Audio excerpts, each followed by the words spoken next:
waxaan baranaynaa maanta shanta tiir ee islaamka. yaa yaqaano? waxaa la iska rabaa qofkii yaqaano shanta tiir ee islaamka. islaamku wuxuu leeyahay 5 tiir oo muhiim ah oo uu ku taagan yahay oo qof walba laga rabo. kan koowaad waxaa waaye shahaada. kan kale waxaa waaye salaad ama salaah. kan saddexaad waxaa waaye zakaat, haddana sawm, haddana xaj.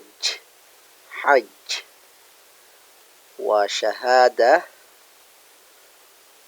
salaah, zakaat, sawm ama soonka, xaj iyo xaj. haye waa shahaada, salaah, zakaat, sawm iyo xaj oo qofka laga rabo inuu soo xajiyo.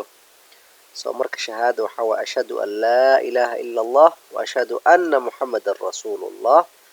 salaah ama salaad waxaa la iska rabaa 5 jeer maalintii in la dugto. 5 mar ayaa la dukanayaa.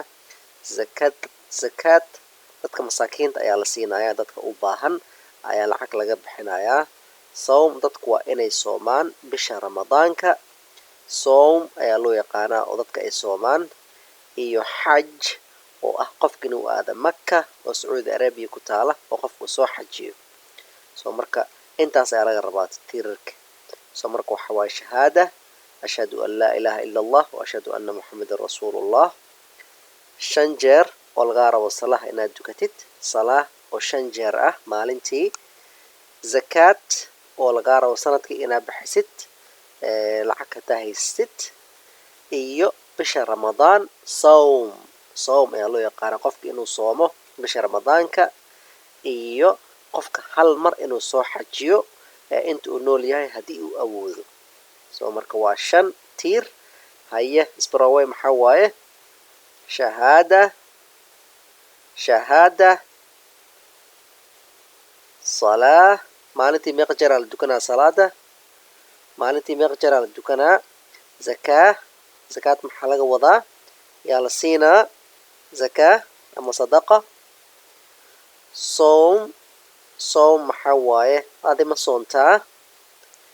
xajna yaa yaqaano oo ah tiirka 5aad ee islaamka. xaj waaye xaj. 5 tiir ee islaamka ayaan baranay.